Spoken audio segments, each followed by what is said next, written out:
Anita, thank you. This Saturday marks 10 years since the Boston Marathon bombing. 3 people were killed, more than 260 others were hurt after multiple bombs were detonated near the finish line. Matt Paddock sat down with one of the survivors. Matt? Mike, Heather Abbott of Newport lost her leg in the bombing nearly a decade ago. Tonight, she shares her firsthand account of a day that many will never forget. Could you take me back to April 15th, 2013? And we took the train up to Boston and saw the Sox play at Fenway, and then we walked over to the finish line to meet some friends that live in the city and watch the runners come in at the finish line. But what came next is something no one could have ever expected, recalling the moment the first bomb went off. I remember seeing the smoke in the air and hearing people start screaming, and but really before I had a chance to react, there was a second explosion just a few feet away from where I was standing. The next thing I knew, I was catapulted through the open doors of the restaurant. What went through your head when you kind of initially realized what happened after you'd been thrown? I just remember kind of feeling like in a panic that I needed to get away from where I was and run in the direction that the other people were running. But my foot felt like it was on fire. It was in tremendous pain. So I knew somehow not to look at it, and I knew I probably couldn't get up. So I started screaming for help and hoping somebody would stop and help me. Then her miracle came. Erin Chatham and her husband Matt, a former New England Patriot. Look at my foot. I think she realized that somebody really needed to carry me. Abbott credits the Chathams with saving her life, but after 3 surgeries in 4 days, doctors were trying to assess whether they'd be able to salvage my leg or not. It was pretty damaged. The bones were all shattered in my foot.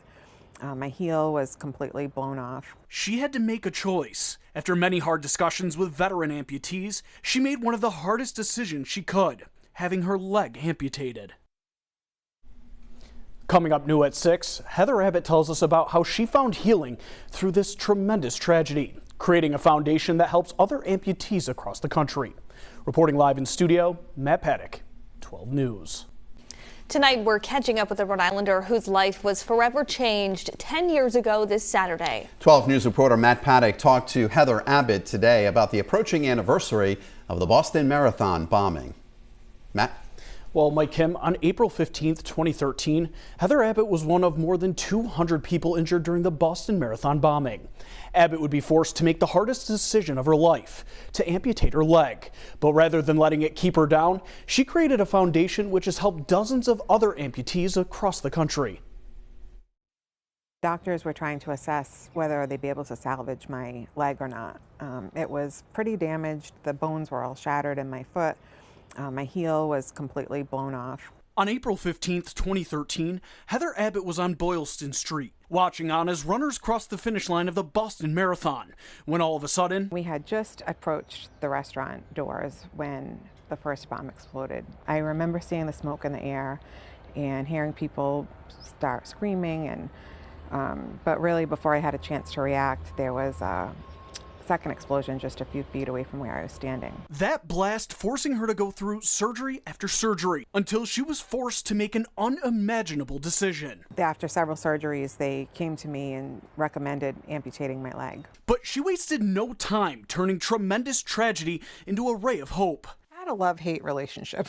Launching the Heather Abbott Foundation. Well, I started the foundation I guess after I learned about the difficulties a lot of amputees have obtaining, especially specialized prostheses. This was donated to me by the Challenged Athletes Foundation. Abbott says specialized prosthetics can run anywhere from tens of thousands of dollars to upwards of $100,000, something that she says the majority of insurers won't cover. Now she says the foundation has provided help to more than 100 victims of traumatic injuries. We're proud of what we've accomplished in the time we have to work on the foundation, and it's been amazing. You know, we've changed people's lives. Heather Abbott has continued to come back to the marathon year after year, hosting a watch party at the finish line to cheer on runners who are raising money to help other amputees. Reporting live in studio, Matt Paddock, 12 News.